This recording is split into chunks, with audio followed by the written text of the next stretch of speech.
Good morning students. हम लोग पढ़ रहे हैं आज चैप्टर नंबर 8। ये नया चैप्टर हम स्टार्ट कर रहे हैं। इसके पहले हमने कंप्लीट किया है चैप्टर नंबर 7। चैप्टर नंबर 7 में हमने पढ़ा कि जावा प्रोग्रामिंग के बारे में। जैसे हमने अभी देखा था चैप्टर नंबर 7 जावा GUI programming revision tool first. यहाँ पे हमने देखा कि जावा क्या होती है। जावा एक ऑब्जेक्ट ओरिएंटेड प्रोग्रामिंग लैंग्वेज होती है। इसके बाद हमने देखा कि जावा में कौन कौन से फीचर्स होते हैं। उसके बाद नेटबिन्स किसे कहते हैं, और मैंने आपको नेटबिन्स में एक नया प्रोजेक्ट बनाना ही बताया। यहाँ पे इसका दिया हुआ था कि हमें क्रिएटिंग अ न्यू प्रोजेक्ट, जावा में एक नया प्रोजेक्ट कैसे क्रिएट होगा। इसके लिए मैंने आपको वो वीडियो बना के बताई थी जिसको प्रैक्टिकली आपने देखा कि कैसे एक नया प्रोजेक्ट क्रिएट किया जाता है। हमने इस तरीके से सबसे पहले नेटबिन्स को ओपन किया था और हमारे प्रोजेक्ट में हमने राइट क्लिक करके वहाँ पर न्यू पे जाके एक नया जावा प्रोग्राम को बनाया था। इसी प्रकार हमारे पास ये एक पैलेट आया था, एक नया पैलेट आया था जिसके अंदर हम कई सारे बटन्स को ले सकते हैं, टूल्स को ले सकते हैं। यही सारी चीज़ें हमने अभी तक चैप्टर नंबर 7 में देखी कि हम जब भी एक वेबसाइट का नया पेज बनाते हैं तो किस तरह उसमें एक टेक्स्ट फिल को ऐड किया जाता है और किस तरीके से प्रोग्राम बनाया जाता है। जे पैनल किसे कहते हैं, जे फ्रेम किसे कहते हैं, J dialog box, J list, radio button, text area, ये सारे ऑप्शंस मैंने आपको अभी चैप्टर 7 में पढ़ा है। और यही सेम टू सेम चैप्टर हमारी क्लास 11th में भी था। ये हमने 2 बार पढ़ा है। ठीक है, तो आज हम ये सब, इसके बाद मैंने आपको क्वेश्चन आंसर भी सेंड कर दिए थे और आपने क्वेश्चन आंसर भी अपनी कॉपी में लिख लिए होंगे। जिन स्टूडेंट के पास क्वेश्चन नहीं है वो ग्रुप से अपने क्वेश्चंस ले लें और कॉपी को कंप्लीट करें। मैं किसी दिन भी आपकी कॉपी मंगा सकती हूँ। चैप्टर नंबर 7 तक आपका कोर्स कंप्लीट होना चाहिए।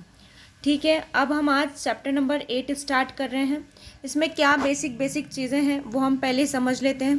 जावा प्रोग्रामिंग का मतलब आप अच्छी तरह से समझ गए होंगे कि जावा में प्रोग्राम बनाना, मतलब कि जावा एक लैंग्वेज है, जावा एक एक स्टाइल है प्रोग्राम को लिखने का। तो उसमें हम क्या करेंगे, एक प्रोग्राम बनाएंगे। जावा में प्रोग्राम्स बनाने के लिए हमें उनकी 4 बेसिक चीज़ें पता होना चाहिए, जिसमें पहली है object. So what is object, यहाँ पे लिखा हुआ है object have state and behaviour. किसी भी ऑब्जेक्ट की बात करें तो उसका एक बिहेवियर होता है, उसका एक स्टेटस होता है।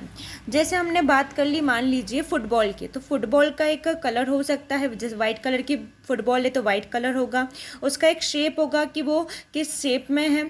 उसके बाद में उसका एक साइज़ होगा, किस साइज़ की वो। तो इस तरीके से उसका एक स्टेट होता है और एक बिहेवियर होता है। एग्जाम्पल के लिए यहाँ जैसे लिया गया है dog. A dog has a state. Dog का स्टेट का मतलब क्या है, स्टेट में क्या क्या चीज़ें ली जाती है, जैसे कलर हो गया, नेम हो गया। जैसे डॉग को हम यहाँ लेके चल रहे हैं तो डॉग का एक कलर होगा, वाइट का डॉग है, ब्लैक है, ब्राउन कलर का है। या नेम क्या है उस डॉग का, ब्रीड कौन सी, किस नस्ल का है, कैसा बिहेवियर है उसका। ये सारी चीज़ें हमें क्या किससे पता चलती है, ऑब्जेक्ट से।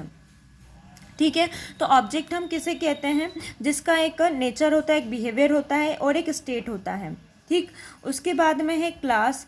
अ class can be defined as the template blueprint that describe the behaviour state that the object of itself support. मतलब कि मान लीजिए हमने जैसे ऑब्जेक्ट ले लिया डॉग, तो हमें उसके अंदर कैसा कलर होगा ये सब तो हमने बता दिया किससे, ऑब्जेक्ट से। लेकिन उसका जो बिहेवियर है वो कौन कौन से एक्शन कर सकता है, क्या क्या उनके वर्क रहेंगे, ये किससे डिसाइड होता है, क्लास में। ये सब कहाँ डिस्क्राइब होता है, क्लास में। क्लास में डिस्क्राइब किया जाता है कि एक ऑब्जेक्ट किस तरीके से बिहेवियर करेगा। ठीक है, दैट डिस्क्राइब द बिहेवियर। यहाँ लिखा भी है कि हमें क्लास में डिफाइन करना पड़ता है कि उसका बिहेवियर कैसा कैसा होगा। ठीक है, ये एक टेम्पलेट होता है, किसी भी नस्ल का हो, किसी भी कलर का हो, उसका कैसा बिहेवियर रहेगा। कुछ फीचर्स तो सभी के लिए कॉमन होते हैं, जैसे डॉग के 2 लेग्स 4 लेग्स 2 लेग्स होंगे, 2 हैंड्स होंगे और एक टैल होगा, उसके बाद में 2 आईज होगी। ये सब सभी डॉग्स के लिए कॉमन रहेगा, चाहे वो किसी भी ब्रीड का हो, कोई भी उसका नाम हो। तो कुछ जो फीचर्स होते हैं वो सभी के लिए कॉमन होते हैं, इसलिए हम क्या करते हैं, टेम्पलेट बना लेते हैं या उसकी एक ब्लूप्रिंट बना लेते हैं, ताकि हमें एक ही चीज़ को बार बार ना लिखना पड़े। जैसे हमें पता है, मान लीजिए हम एक एडमिशन फॉर्म बना रहे हैं, तो हमें पता है कि सभी का नाम होगा, सभी के फादर का नाम होगा, सभी की मदर का नाम होगा, सभी की एज होगी। तो हमने एक पेज बना लिया, एक कॉमन पेज बना लिया, क्योंकि ये जो कॉमन पेज बना है वो सभी के लिए सेम है, सभी की ये फीचर तो सेम होंगे, सभी की कास्ट होगी, सभी का हम आधार कार्ड लेंगे, पैन कार्ड, जो भी हमें लेना है वो डिटेल्स तो सभी के लिए कॉमन होगी। तो हमने क्या करा, एक पेज बना लिया, एक रजिस्ट्रेशन फॉर्म बना लिया और उसमें कॉमन चीज़ें लिख दी। क्या कॉमन चीज़ें लिख दी, नाम, आधार कार्ड, एड्रेस, मोबाइल नंबर, ये कॉमन चीज़ें सभी के लिए कॉमन है। तो ये जो हमने पेज रेडी किया है जिसको हम रजिस्ट्रेशन फॉर्म बोल रहे हैं, वो हमारी क्लास कहलाएगी। समझ में आया आपको? क्लास और ऑब्जेक्ट को मैं प्रैक्टिकली आपको समझाने की कोशिश कर रही हूँ कि हम क्लास किसको बोलेंगे। जैसे कि आप फेसबुक पे लॉगिन करेंगे या तो आप सभी के लिए क्या रहेगा, फेसबुक एक जैसा दिखेगा। अब व्हाट्सएप पे लॉगिन करेंगे तो सभी के लिए एक जैसा रहेगा, लिखेगा। तो ये कॉमन पेज हमारा क्या हो गया, टेम्पलेट कहलाता है। जो सभी के लिए सेम रहता है वो क्या हो गया, हमारा टेम्पलेट, या उसको हम ब्लूप्रिंट बोल सकते हैं।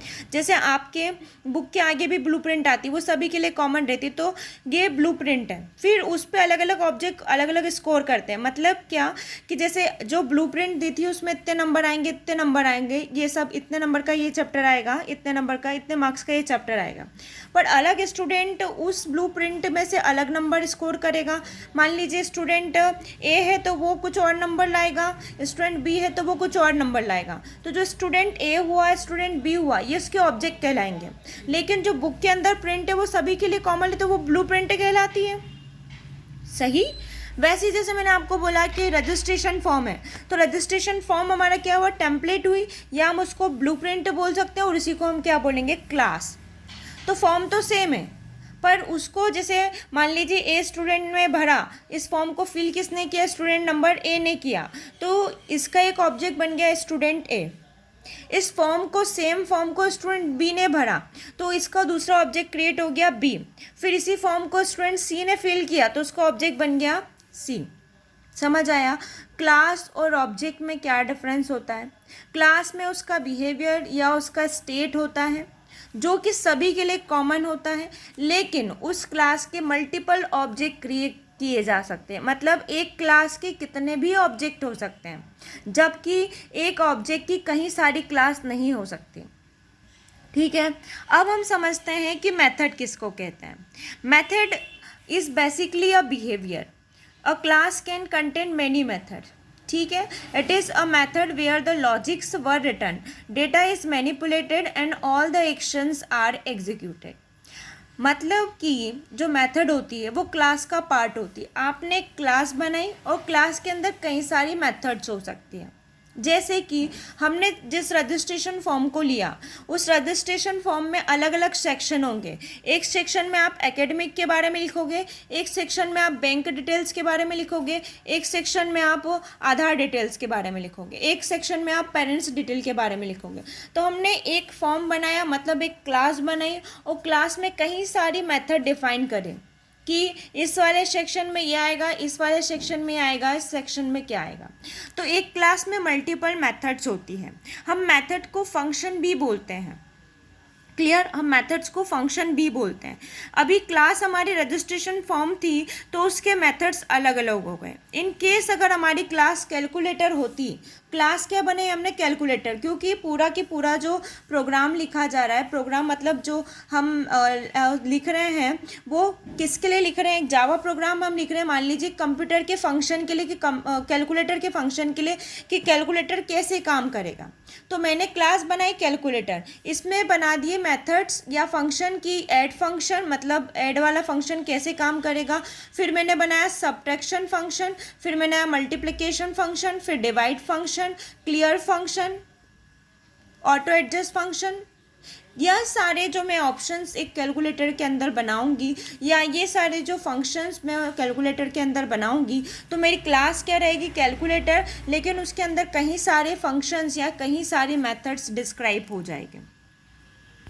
तो अभी मुझे तीनों चीज़ पता है कि क्लास क्या होती है। मेन चीज़ होती है, मेन फॉर्म आपका क्लास ही होती है। क्लास के अंदर ही सब कुछ लिखना होता है।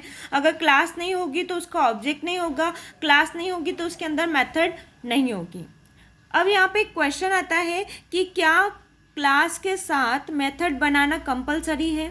नहीं, ये ज़रूरी नहीं है कि हम क्लास के साथ मेथड बनाएं।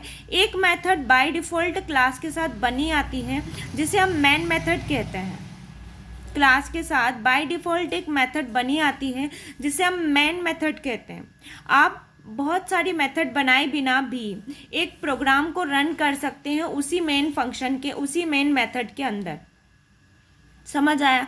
पर भी हम अपनी क्लास के अंदर कई सारी मेथड बनाते हैं ताकि अब एक जब प्रोग्राम बहुत लेंदी हो जाता है, बहुत लंबा हो जाता है, तो हमें कन्फ्यूज़न ना हो। जैसे मैं अभी कैलकुलेटर को लेकर चल रही हूँ, तो कैलकुलेटर में मैंने ऐड बनाया, मल्टीप्लिकेशन बनाया, इस तरीके से मैंने बहुत सारे फंक्शन एक कैलकुलेटर में दिए।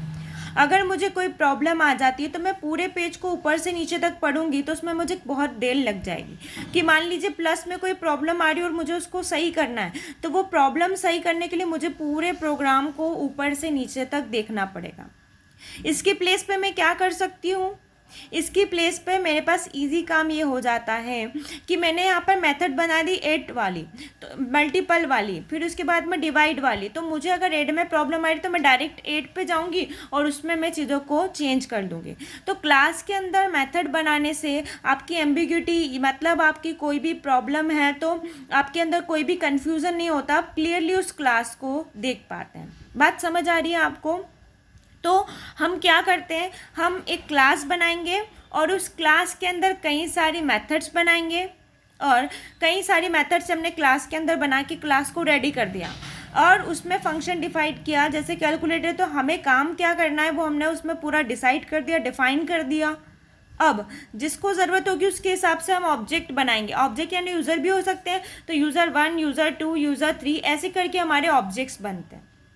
ऑब्जेक्ट यानी नॉर्मल लाइफ में भी अगर आप देखेंगे ऑब्जेक्ट किसको बोलते हैं? कोई भी वस्तु को हम ऑब्जेक्ट बोलते हैं जिसका कोई स्टेट होता है, उसका कोई बिहेवियर होता है। जैसे कि मैंने बोल दिया टेबल, तो टेबल क्या हुई? एक ऑब्जेक्ट हुई। मैंने डॉग को ले लिया, मतलब वो लिविंग थिंग्स भी हो सकती है और नॉन लिविंग थिंग्स भी हो सकती है। तो जब हम रियल लाइफ में कोई भी प्रोग्राम बनाते हैं तो, और वो भी स्पेशली जावा में, तो उसे हम क्लास, मेथड, ऑब्जेक्ट से ही डिफाइन करते हैं। तो आपको बहुत अच्छे से क्लियर होना चाहिए कि ऑब्जेक्ट क्या होता है, क्लास क्या होती है और उसके अंदर मेथड्स का क्या काम होता है। क्लियर? अब आगे बढ़ते हैं कि इंस्टांस वेरिएबल किसे कहते हैं।